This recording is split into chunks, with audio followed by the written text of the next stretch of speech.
I bet this little girl couldn't even spell algorithm if I spotted her in the first 5 letters. CEO Richard Blackstone's voice booms across the server room as he grabs 4-year-old Maya Johnson by the shoulder and physically pushes her away from a computer terminal. 10 PhD engineers watch in stunned silence as their boss towers over the black teenager. This is a $50 million server room, not a daycare center. He towers over Maya Johnson, who clutches a worn programming book against her chest. Get this child out before she breaks something important.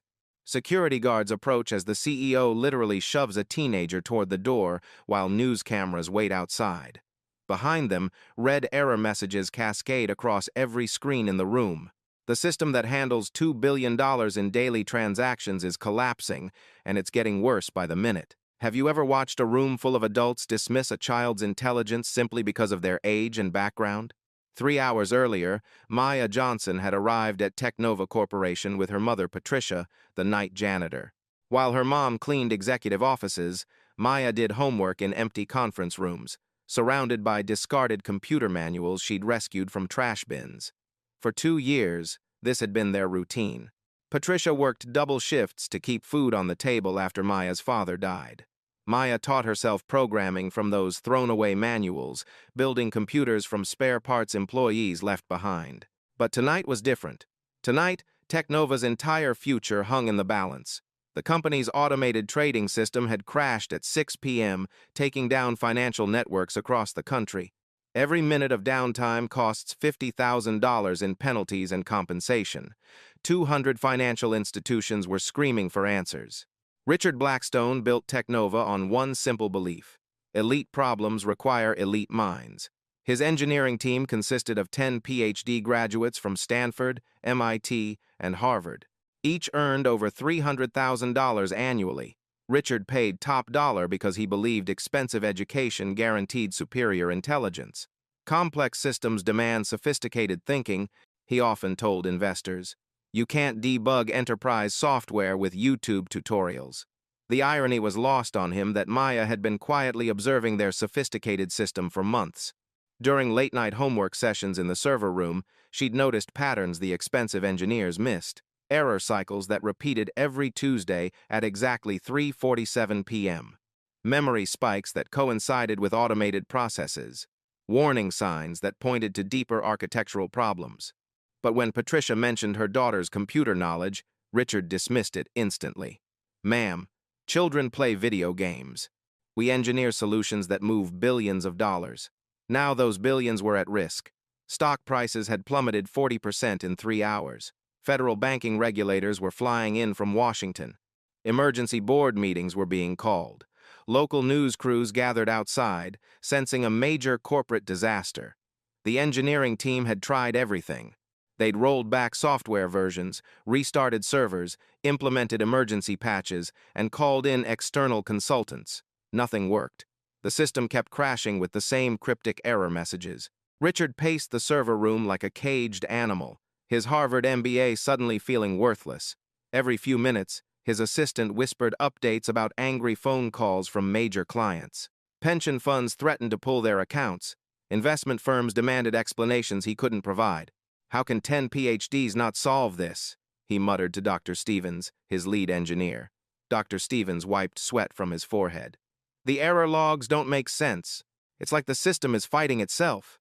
Through the glass door, Maya watched the chaos unfold. She recognized the symptoms immediately. The memory allocation patterns, the cascading failures, the timing of each crash. It all pointed to a fundamental flaw in how their backup system interacted with peak trading loads. But she was just the janitor's daughter, a 14-year-old black girl with no credentials, no degree, no expensive education to validate her observations. In Richard's world, her insights meant nothing. The stakes kept climbing. $9 million lost and counting. Federal investigators arriving within hours. 50,000 people watched the live financial news coverage, waiting to see if Technova would survive the night. Richard's phone buzzed with another angry investor. Fix this now, or we're pulling our funding. He hung up and turned to his team with desperation creeping into his voice. I don't care what it costs. Get this system working. But money couldn't buy the solution they needed. The answer sat quietly in the hallway, clutching a programming book, invisible to the very people who needed her most. Maya knew exactly what was wrong.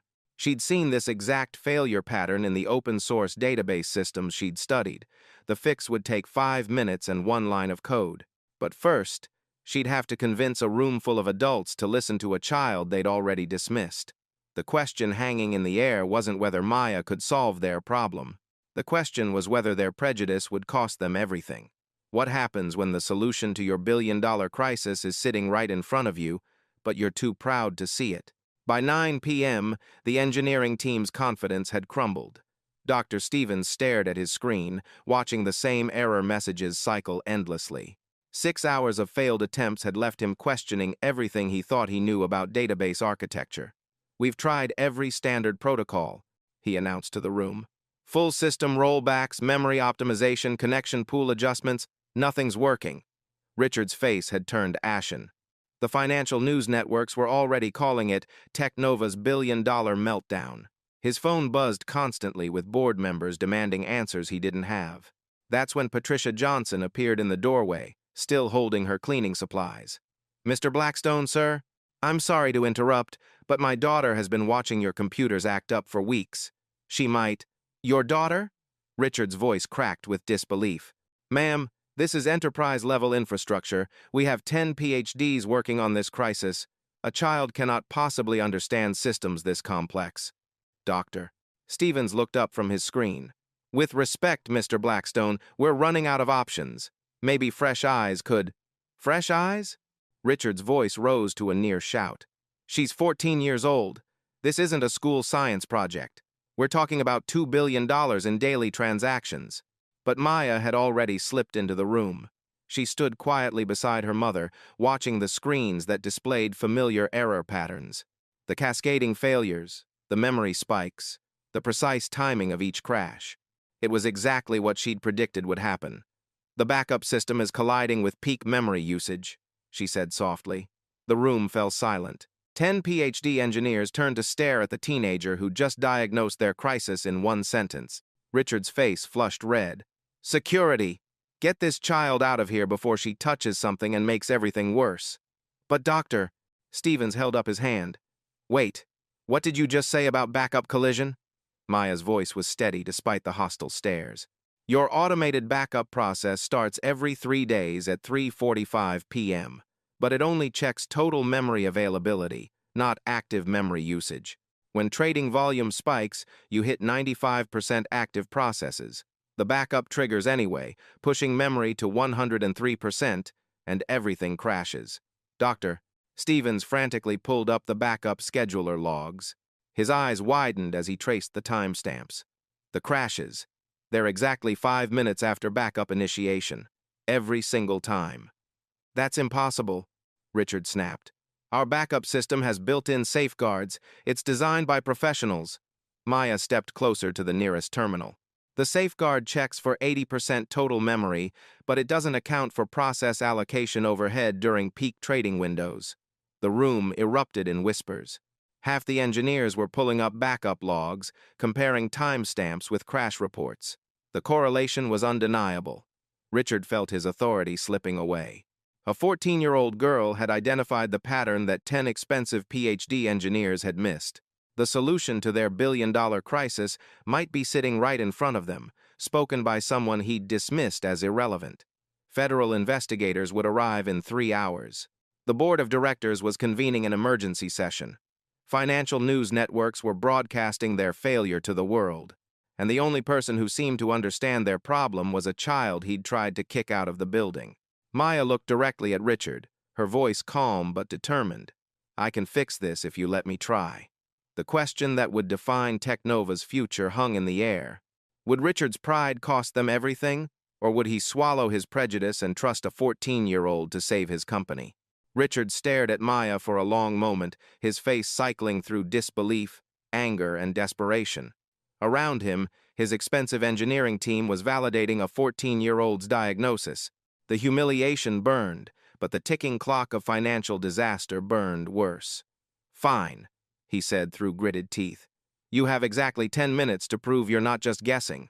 But when you fail, you're out of this building permanently." Maya nodded calmly and approached the nearest terminal. Her fingers moved across the keyboard with surprising confidence as she pulled up the system architecture diagrams. The room watched in tense silence. "Your backup process is scheduled here," she said, highlighting a configuration file. "It's set to trigger when total system memory drops below 80% availability. But look at this." She opened a second window showing real-time memory allocation patterns. "During peak trading hours, your active processes consume 85% of memory, but the system reports only 75% total usage because of how it calculates free space. The backup scheduler sees 75% and thinks it's safe to start." Dr. Stevens leaned closer to the screen. "But our memory monitoring should account for active processes." "It does," Maya replied, pulling up another configuration screen. "But only for user-initiated processes. Your backup system bypasses the memory counter. When it starts copying data, it creates a memory spike that pushes total usage over the limit." She pointed to the backup scheduler settings. "The system checks if memory is below 80% before starting backup, but it only sees basic memory usage. It doesn't see the extra 15% from active trading, and it doesn't account for the 20% spike the backup itself creates." The silence in the room was deafening. "Doctor," Stevens ran the calculation in his head, his face growing pale. "That would push memory usage to 120% during peak hours. The system would crash every time." "Exactly," Maya said. "And since your backup runs every 3 days, the crashes follow a predictable pattern: Tuesday, Friday, Sunday. Always at 3:52 p.m., exactly 7 minutes after backup starts." Richard's lead engineer frantically pulled up crash logs from the past month. The timestamps matched perfectly. Every system failure had occurred exactly when Maya predicted, following the backup schedule like clockwork. "This is impossible," Richard muttered. "Our system architects are from Stanford. They wouldn't make such an elementary mistake." Maya's voice remained respectful but firm. "It's not elementary when you're looking at it from inside the system. Sometimes you need an outside perspective to see the pattern." She modified one setting in the backup scheduler. Now it checks actual memory availability, not just basic allocation. It accounts for trading activity and backup overhead before starting the process. Dr. Stevens stared at the fix. That's actually elegant. Why didn't we think of that?" "Because you were looking for complex solutions to what appeared to be a complex problem," Maya replied. "Sometimes the fix is simpler than you expect." She executed the code change and restarted the backup scheduler. Immediately, the error messages stopped cascading across the screens. System memory stabilized at 78%. Transaction processing resumed normal speed. The room erupted in shocked whispers. Federal banking regulators, who had just arrived and were watching from the doorway, exchanged surprised glances. The lead investigator stepped forward. "Young lady, did you just fix a multi-billion-dollar system failure with one line of code?" Maya nodded. "The underlying architecture is sound. It just needed a more accurate memory check before triggering automated processes." Richard's face had gone from red to white to green. The solution to their crisis had come from the child he'd physically removed from the room hours earlier. His expensive team of PhD engineers watched as their fundamental assumptions about intelligence and expertise crumbled. Dr. Stevens approached Maya with genuine respect. "How did you see this pattern when we couldn't?" "I've been watching the system behavior during my homework time for months," Maya explained. "When you're not under pressure to find a solution immediately, you notice things differently. The crashes always happened on the same days, at the same times. That suggested a scheduled process was involved." One of the junior engineers spoke up. "We should have caught this during our stress testing phase." "You probably did," Maya replied. "But you were testing during off-peak hours when memory usage was lower. The backup collision only happens during high-volume trading periods." The financial news networks, monitoring the situation live, began reporting that Technova's system was stabilizing. Stock prices stopped their freefall. The 50,000 viewers watching the live stream saw real-time graphs showing transaction speeds returning to normal. But Richard wasn't celebrating. The humiliation of being solved by a teenager was crushing his ego. "Lucky guess," he said loudly. "Anyone can spot an obvious configuration error once it's pointed out." The room fell silent again. Maya looked directly at him, her 14-year-old voice carrying unexpected authority. Mr. Blackstone, this wasn't luck. Your backup collision was the surface symptom of a deeper architectural problem. When trading volume increases Monday morning, you're going to hit another bottleneck that your team hasn't identified yet. Dr. Stevens' eyes widened. What kind of bottleneck? Maya glanced at the system diagram still displayed on the screens. Your database concurrency model can't handle more than 50,000 simultaneous transactions. Monday's peak volume will hit 75,000. Without restructuring your connection pooling, the entire system will lock up again. The room seemed to hold its breath. Maya had just predicted another crisis that none of the experts had foreseen. How many more problems was this child seeing that they had missed? And would Richard's pride prevent him from listening before it was too late? Dr. Sarah Carter arrived at Technova just as Maya finished explaining her database prediction. The emergency systems consultant had been called in by federal regulators, but she walked into a scene she'd never expected. A 14-year-old girl teaching PhD engineers about system architecture. "I'm Dr. Carter from the Federal Reserve's Technology Oversight Division," she announced, studying the room. "Someone wants to explain why our crisis monitoring shows this system stabilized in the last 20 minutes. Richard straightened his tie, trying to regain authority. "Our engineering team identified and resolved a backup scheduling conflict. The situation is under control, Doctor." Carter's eyes moved to Maya, who was still standing at the terminal. "And who is this?" "The janitor's daughter," Richard said dismissively. "She got lucky spotting an obvious configuration error." But Dr. Carter had been debugging enterprise systems for 20 years. She recognized genuine expertise when she saw it. "Young lady, what's your assessment of this system's stability?" Maya looked uncertain for a moment, glancing at her mother, then back at Dr. Carter. "The backup fix will hold through the weekend. But Monday morning, when trading volume returns to peak levels, there's going to be a bigger problem." "What kind of bigger problem?" "What kind of bigger problem?" "The database architecture can't handle concurrent read and write operations above 50,000 transactions per second. Monday's opening bell typically generates 75,000 transactions in the first hour alone." Dr. Stevens laughed nervously. "That's impossible. Our stress testing showed the system handling 60,000 transactions without issues." Maya shook her head.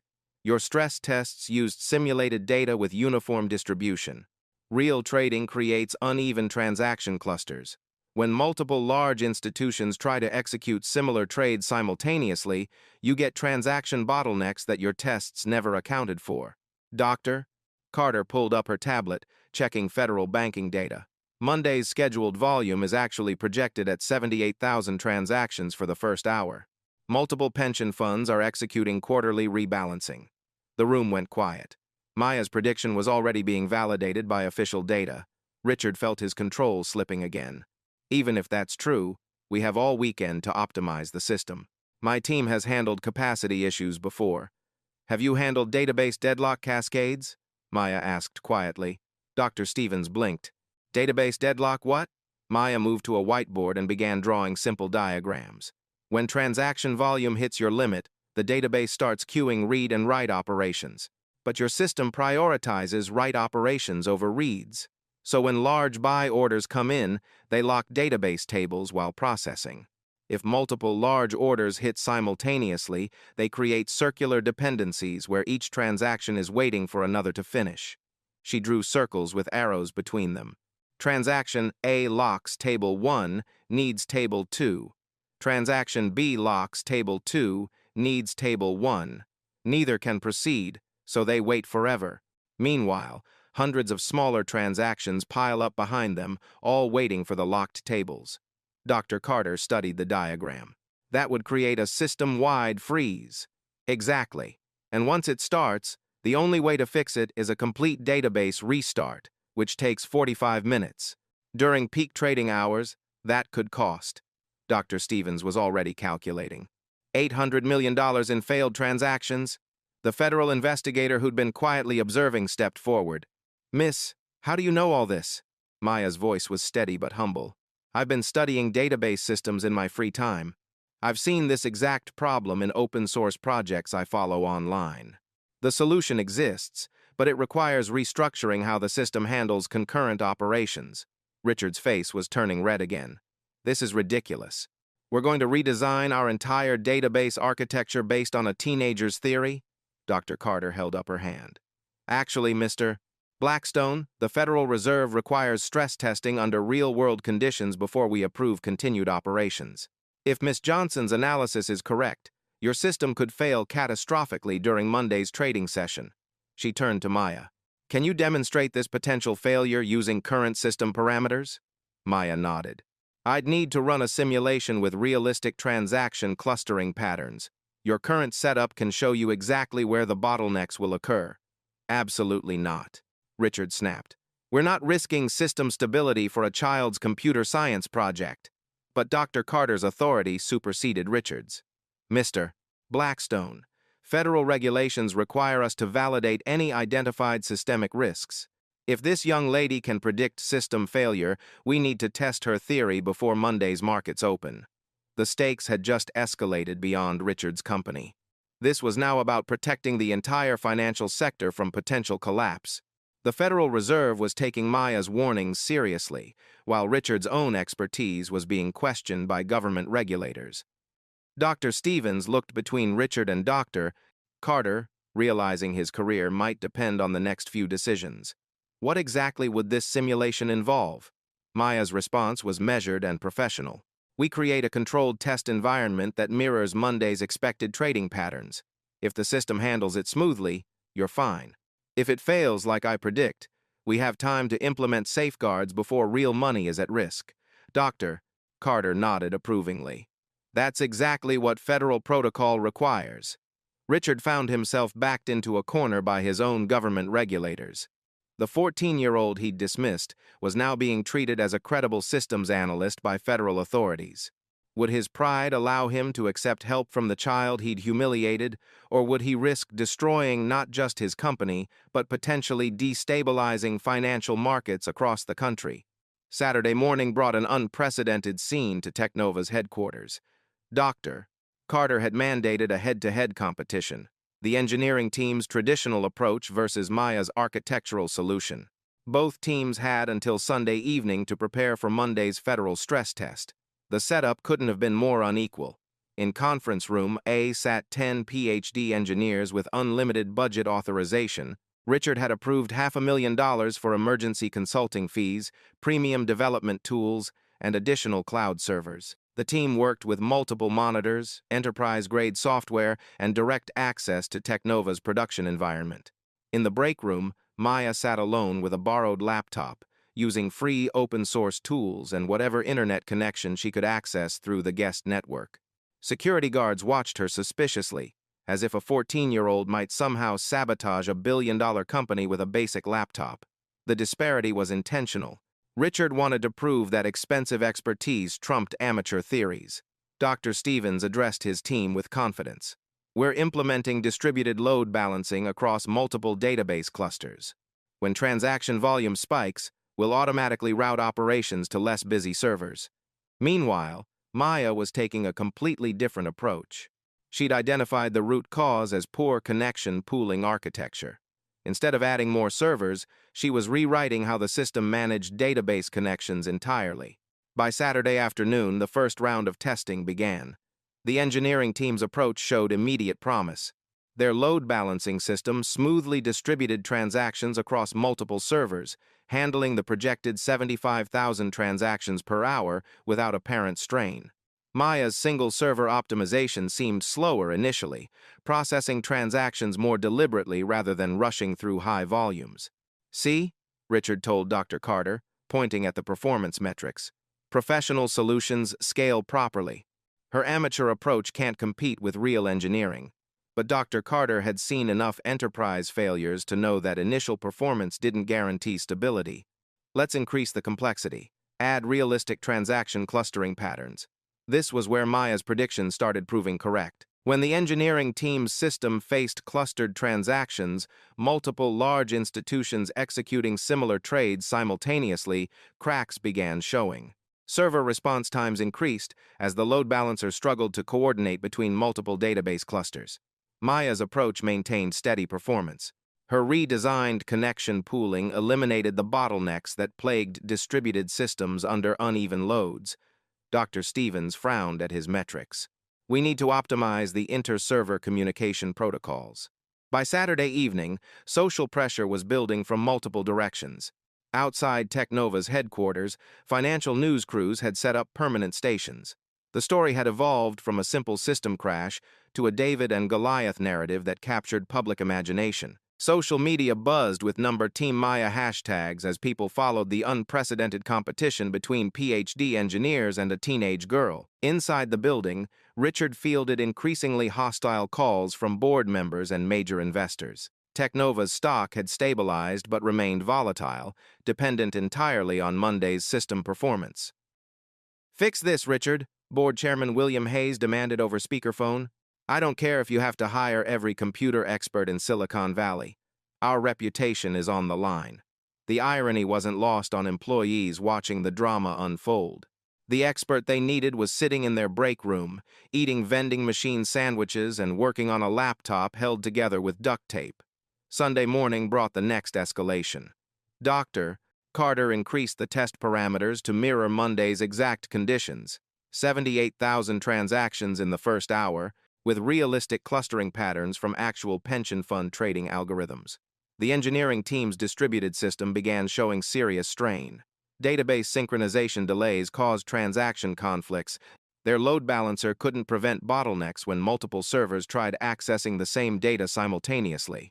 Maya's architecture handled the increased load smoothly, processing transactions at a steady rate without performance degradation. But Richard wasn't ready to concede. Simulations don't reflect real-world variables. Production environments have complexities that lab tests can't replicate.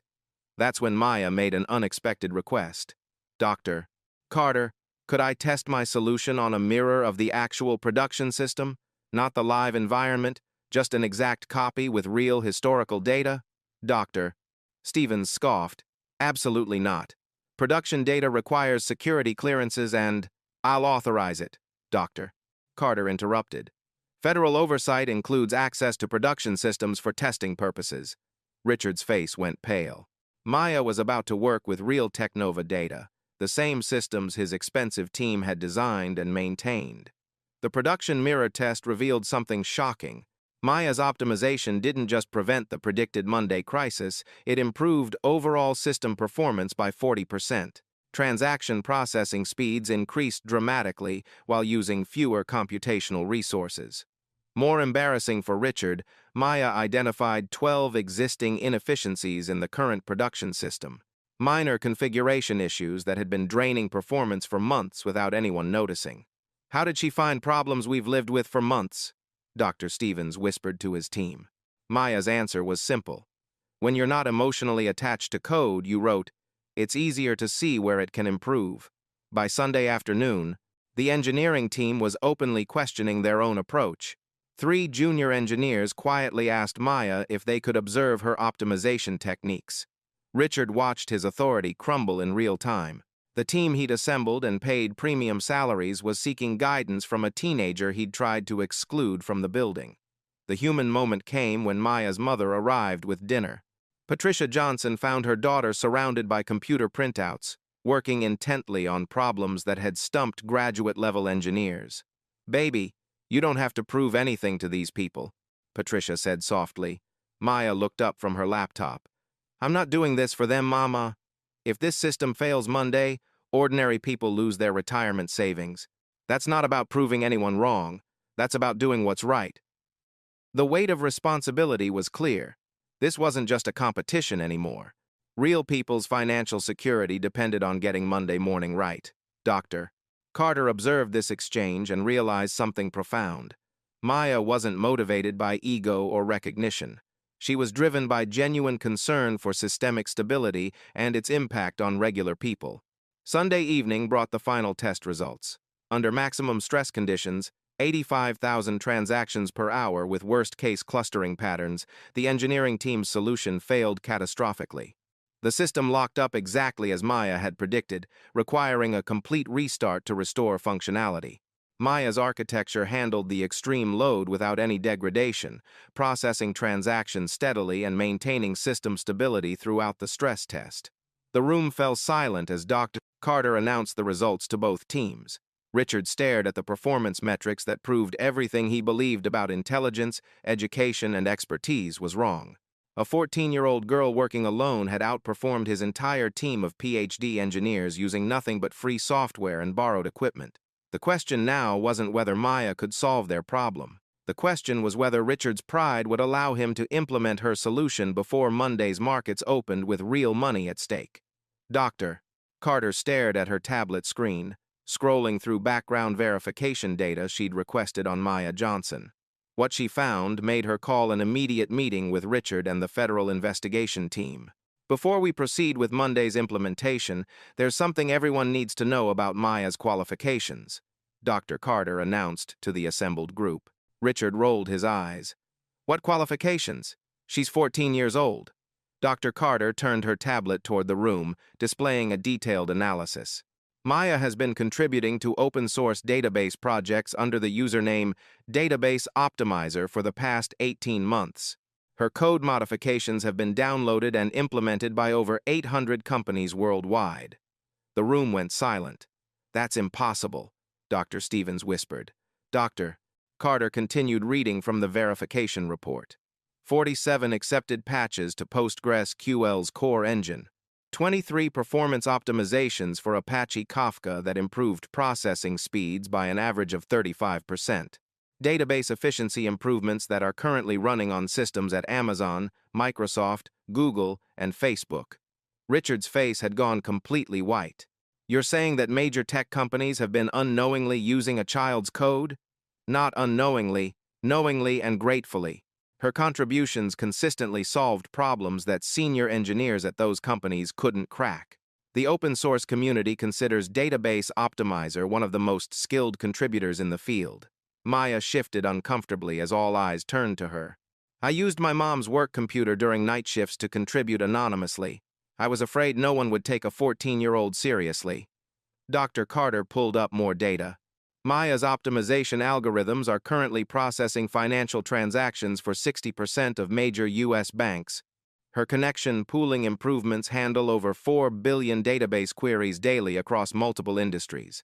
The federal investigator stepped forward. Ms. Johnson, are you telling us that you've been solving enterprise-level database problems for Fortune 500 companies without anyone knowing your age or background? Maya nodded quietly. I just submitted solutions when I saw problems that needed fixing. The code worked, so people used it. Richard slumped into a chair, the full weight of his humiliation crashing down. For 18 months, his industry had been benefiting from the genius of a black teenager whose existence he'd dismissed. The very database optimizations keeping Technova competitive were likely based on Maya's foundational work. Dr. Stevens stared at his own system architecture diagrams. Our performance improvements over the past year, they came from open-source updates we downloaded. That included Maya's optimizations, Dr. Carter confirmed. Your system's current stability is partially built on her code. The foundation of everything Richard believed about intelligence, credentials, and expertise had just cracked. This wasn't a lucky amateur spotting an obvious problem. This was a proven master of database architecture who'd been anonymously supporting the entire tech industry. Maya's voice cut through the shocked silence. The real problem isn't Monday's transaction volume. Someone has been deliberately introducing inefficiencies into your system. The issues I've been fixing aren't accidents. What kind of deliberate sabotage had they missed while dismissing their own savior? Monday morning, 6 a.m. Despite all evidence pointing to Maya's superior solution, Richard made his final executive decision. Standing before the federal oversight team, he declared, "We're implementing our engineering team's distributed load balancing system. Professional expertise built this company, and professional expertise will save it." Dr. Carter protested immediately. Mr. Blackstone, the stress tests clearly showed. Stress tests are simulations, Richard interrupted, his voice tight with desperation. This is a real-world application. I won't bet Technova's future on amateur theories, regardless of her anonymous contributions to open-source projects. Maya watched from the hallway as technicians began implementing the engineering team's solution. Her optimized architecture was abandoned, replaced by the distributed system that had failed every stress test. At 8:30 a.m., 30 minutes before market opening, the first warning signs appeared. Transaction processing slowed as the load balancing system struggled to coordinate between multiple database clusters. Dr. Stevens frantically adjusted server allocation parameters, trying to optimize performance in real time. "Everything's within normal parameters," he reported to Richard. "We're ready for the market opening." But Maya could see the dangerous building. Database connection pools were already approaching critical thresholds. When the opening bell triggered massive transaction volumes, the system would collapse exactly as she'd predicted. At 9 a.m., the New York Stock Exchange opened. For the first 20 minutes, everything seemed manageable. Transaction volumes remained below peak levels as markets gradually warmed up. Richard stood before the assembled news crews, his confidence restored. "Technova's professional engineering team has successfully resolved our technical challenges," he announced to the cameras. "This demonstrates why complex problems require sophisticated expertise, not amateur speculation." Maya felt her stomach sink as she watched her mother clean around the chaos, invisible to everyone celebrating their apparent success. At 9:23 a.m., the quarterly pension fund rebalancing began. Massive institutional orders flooded the system simultaneously. 15 different pension funds executed similar trades within a 3-minute window, creating exactly the transaction clustering Maya had warned about. The distributed load balancer began failing immediately. Database conflicts cascaded across multiple servers as the system tried to process competing large transactions. Connection pools overflowed, transaction queues backed up exponentially. Error messages multiplied faster than technicians could read them. By 9:30 a.m., the entire system was locked in deadlock cascades. 200 financial institutions went offline simultaneously. Pension funds couldn't execute trades. Individual investors watched helplessly as their orders hung in processing limbo. The financial news networks switched to emergency coverage as Technova's catastrophic failure spread across the market. $12 billion in transaction volume frozen, a CNBC reporter announced live. This represents the largest financial technology failure in U.S. history. Richard's face went from confident to panicked to devastated in the span of 7 minutes. Everything Maya had predicted was happening in real time, broadcast live to millions of viewers, but the worst was yet to come. As federal investigators scrambled to assess the damage, Richard made one final desperate decision. He turned to the news cameras and threw Maya under the bus completely. "This failure occurred because we allowed unauthorized personnel to interfere with our production systems," he declared, his voice shaking. "A 14-year-old child with no formal training manipulated our architecture, causing this catastrophic breakdown." The lie was breathtaking in its audacity and cruelty. Maya stood in the hallway, watching Richard blame her for implementing the exact opposite of her recommendations. The man who had ignored her warnings, dismissed her expertise, and chosen a solution that failed precisely as she predicted was now destroying her reputation to save his own. Security guards approached Maya and her mother. "Mr. Blackstone wants you both removed from the premises immediately." News cameras caught the footage of Patricia and Maya Johnson being escorted from Technova headquarters while financial markets collapsed around them. The visual became instant viral content. A black mother and daughter blamed for a crisis created by the very people who had refused their help. Maya's reputation was being systematically destroyed on live television, while the real solution sat unused on her borrowed laptop. That evening, sitting in their small apartment, Maya stared at news coverage, showing her face alongside headlines like "Teen Hacker Crashes Financial Markets" and "Child's Computer Games Cost Billions." She turned to her mother with tears in her eyes. "Maybe I should just give up on computers, Mama. Maybe I'm really not smart enough for this world." Patricia held her daughter close, watching the injustice unfold on every news channel. But in her purse, Patricia's phone was buzzing with an incoming call from Dr. Carter. The federal investigator had been analyzing the failure data, and she'd discovered something that would change everything. Could the truth emerge before Maya's spirit was completely broken by a system designed to crush young black brilliance? At 11:47 p.m. Monday night, Maya's phone rang. "Doctor," Carter's voice was urgent and apologetic. "Maya, I need you back at Technova immediately. I've been analyzing the failure data, and Richard lied about everything. The system crashed exactly as you predicted, using exactly the solution you warned against. Can you come in tonight?" Maya looked at her mother, exhaustion written across both their faces. Doctor, Carter, everyone thinks I caused this. Why would I? Because $12 billion in transactions are still frozen, and you're the only person who can fix it. The engineering team has been trying for 14 hours. They've made it worse. Patricia Johnson squeezed her daughter's hand. Baby, you don't owe these people anything. Maya was quiet for a long moment. Then, but I owe something to all the people whose retirement money is trapped in that system. They arrived at Technova to find chaos. Federal investigators filled the building. The engineering team looked defeated and exhausted. Richard sat in his office, fielding angry calls from board members demanding his resignation. Dr. Carter escorted Maya through a gauntlet of news cameras, federal agents, and curious employees who'd been called in for the emergency. The main conference room had been converted into a crisis command center, with live feeds to federal banking regulators and real-time financial news coverage. Ladies and gentlemen, Dr. Carter announced to the room of 50 officials and investigators. Maya Johnson is here to attempt system recovery. I want everyone to understand. The failure analysis shows the system crashed, using the distributed architecture that explicitly ignored her recommendations. Richard burst into the room, his face flushed with panic and rage. This is insane. You're letting the person who caused this disaster touch our systems again? Mr. Blackstone, the lead federal investigator, stepped forward. Our forensic analysis proves conclusively that Miss Johnson's architecture was never implemented. The system failed using your engineering team's solution, exactly as she predicted it would. The room fell silent. Maya looked directly at Richard, her 14-year-old voice carrying unexpected authority. Mr. Blackstone, I understand you need someone to blame for this. But while you've been protecting your reputation, real people's money has been frozen for 16 hours. I can fix this if you stop interfering.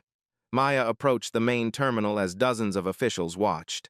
The screens showed a nightmare of database deadlocks, frozen transactions, and cascading system failures that had stumped 10 PhD engineers for an entire day.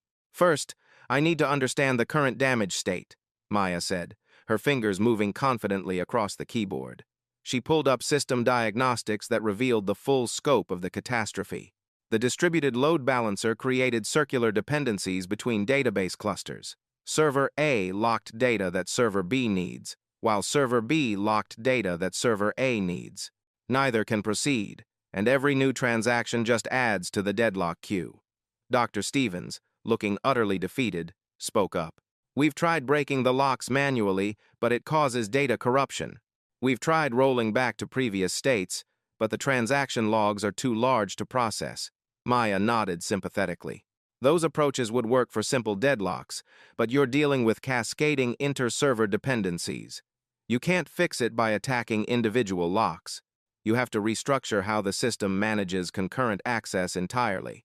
She began working with methodical precision, her approach displayed on large monitors for everyone to see. Step 1. Isolate the deadlocked clusters without breaking existing locks. This prevents new deadlocks while preserving data integrity for transactions already in progress. Her fingers moved rapidly, implementing connection pool modifications that allowed frozen transactions to maintain their state while new ones followed different pathways. Step 2. Implement priority-based transaction processing. High-value transactions get dedicated database connections, preventing them from competing with smaller operations. The room watched in fascination as Maya essentially rebuilt the system's transaction architecture in real time, working around the failures without losing any data. Step 3. Gradually resolve existing deadlocks by processing them in dependency order. Server A releases locks for Server B first, allowing B's transactions to complete, which frees resources for A. Federal investigators murmured among themselves as they watched a 14-year-old systematically solve problems that had defeated experienced professionals for 16 hours. How is she doing this? Whispered a banking regulator. Doctor, Carter answered. She's implementing the architecture she originally recommended, the one Mr. Blackstone rejected. After 2 hours of live debugging, Maya initiated the recovery sequence. Frozen transactions began processing in controlled batches. Database connections stabilized. Error messages disappeared from monitoring screens. At 2:15 a.m. Tuesday morning, the system came fully online. $12 billion in frozen transactions processed successfully. Account balances updated correctly. No data was lost. The nightmare was over. The room erupted in applause from federal officials who had witnessed an unprecedented display of technical mastery. But Maya wasn't finished. She turned to address the room with quiet confidence. This failure wasn't just about ignoring better architecture. Mr. Blackstone, your system has been deliberately sabotaged. Someone has been introducing inefficiencies and backdoors for months. She displayed forensic evidence she'd discovered during the recovery. These modifications were designed to create failures during high-stress periods. Someone wanted your company to crash at the worst possible moment. Dr. Stevens looked at the evidence, his face going pale. Those code changes, they were submitted by David Carter, our senior architect. He told us they were performance optimizations. Maya continued her analysis. David has been selling your proprietary algorithms to competitors while weakening your system's stability. Today's crash was meant to destroy Technova's reputation and tank the stock price. He probably has short positions that profit from your failure. Security immediately detained David Carter, who had been conspicuously absent during the crisis. His arrest would later reveal a complex insider trading scheme worth millions of dollars. The federal investigator addressed the room. Miss Johnson has not only saved $12 billion in frozen assets, she's exposed systematic corporate fraud that could have destroyed multiple financial institutions. Richard stood in the corner, watching his worldview collapse completely. The child he'd dismissed and publicly humiliated had just saved his company, exposed a criminal conspiracy, and demonstrated technical abilities that exceeded his entire engineering team combined. Doctor? Carter turned to the news cameras that had been recording everything. Ladies and gentlemen, you've just witnessed one of the most remarkable displays of technical expertise in financial technology history, performed by a 14-year-old who was blamed for a crisis she predicted and prevented. Maya looked directly at Richard, her voice calm but powerful. Intelligence doesn't come from expensive degrees or prestigious backgrounds, Mr. Blackstone. It comes from seeing patterns, thinking clearly, and caring enough about other people to do the right thing. The status flip was complete. The girl Richard had physically removed from the building was now being hailed as a national hero by federal authorities. Would Richard finally acknowledge the genius he'd tried so hard to destroy? As dawn broke over Technova headquarters, Dr. Carter made an announcement that no one saw coming. Maya, the federal investigation uncovered something else. Technova's core system architecture was built on stolen intellectual property. Your intellectual property. The room fell silent.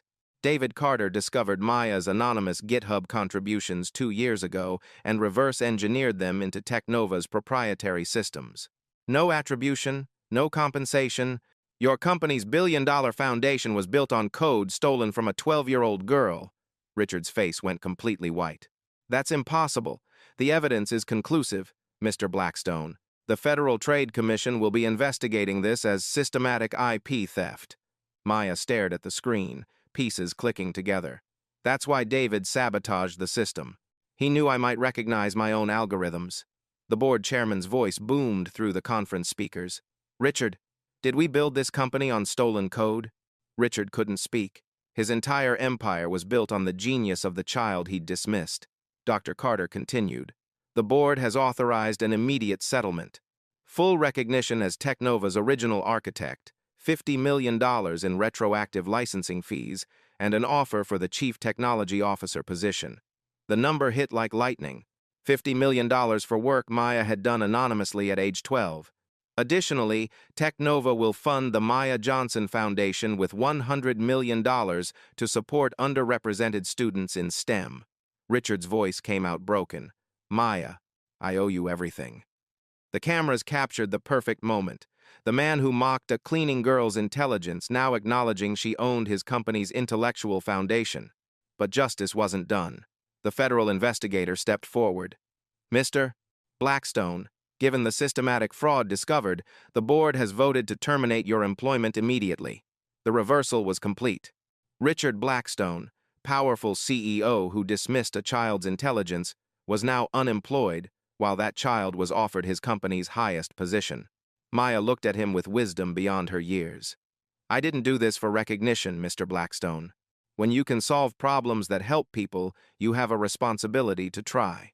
How had everything changed so completely? 6 months later, Maya Johnson stands before a packed auditorium at Stanford University, delivering the keynote address at the National Technology Innovation Summit. The same institution whose graduates once dismissed her now honors her as the youngest keynote speaker in their history. When I was 12 years old, I wrote my first database optimization algorithm sitting in my mother's workplace break room. Maya begins, her voice carrying new confidence. I never imagined that code would one day power systems handling billions of dollars in transactions across hundreds of companies. The audience includes technology leaders, federal officials, and students from around the world. In the front row sits Patricia Johnson, wearing the proud smile of a mother whose faith never wavered. 6 months ago, a CEO threw me out of a server room because he couldn't imagine that intelligence might come in an unexpected package. Today, that same company is thriving under the architecture I designed when I was 14. Technova's stock price has tripled under Maya's technical leadership. Her optimization algorithms now power financial systems across 12 countries.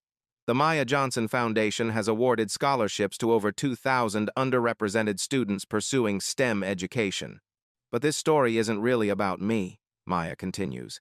It's about recognizing that brilliance exists everywhere, in break rooms and hallways, in children who ask different questions, in people whose circumstances don't match your expectations of what genius looks like. Richard Blackstone watches the live stream from his small apartment, where he works as a junior analyst at a mid-sized consulting firm. The humiliation still burns, but he's learned to see Maya's success as a lesson rather than a defeat. Every day, remarkable minds are overlooked because they don't fit traditional patterns. Young people are dismissed because of their age. Talented individuals are ignored because of their background. Brilliant solutions rejected because they come from unexpected sources. Maya's voice grows stronger, carrying the wisdom earned through her journey from invisible to indispensable. How many problems remain unsolved because the people with answers are sitting in the back of the room? How many innovations are waiting in the minds of those that society overlooks? She pauses, looking directly into the camera that's broadcasting to millions worldwide. If this story inspired you, look around. Notice the quiet brilliance in unexpected places. Listen to voices that others dismiss. Support young people who see the world differently. The standing ovation lasts 3 minutes. Challenge your assumptions about intelligence. Question your biases about capability. And remember, the next breakthrough might come from someone you'd never think to ask. Because genius doesn't announce itself with credentials. It whispers solutions in break rooms, after hours, when nobody's watching. Your job is to listen. Maya smiles, her 14-year-old face radiating hope and determination. What hidden genius will you discover today? At Black Voices Uncut, we don't polish away the pain or water down the message. We tell it like it is because the truth deserves nothing less. If today's story spoke to you, click like, join the conversation in the comments, and subscribe so you'll be here for the next Uncut Voice.